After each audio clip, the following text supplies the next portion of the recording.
a su padre, que está aquí presente. Cristina Benito Arias.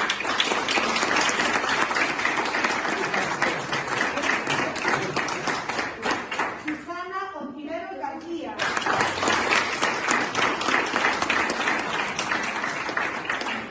Yolanda Domínguez Conde.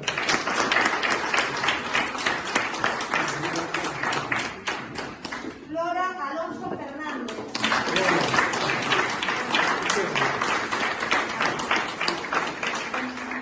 Y una servidora, Raquel María Bautista Calván.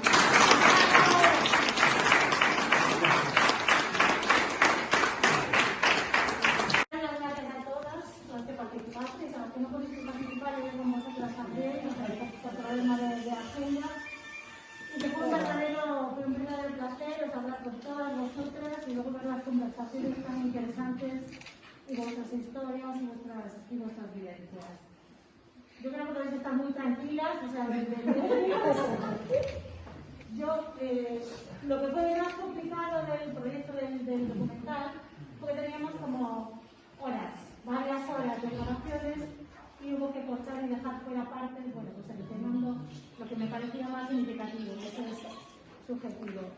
Y en 50 minutos, eso fue un trabajo tremendo porque me daba mucha pena dejarlo, o sea, yo, vamos, había una miniserie de estas de una temporada, pero... Bueno, puede tener segunda parte. Sí. Ahora ya estamos acostumbrados, podemos seguir grabando. Pero los nervios eran compartidos.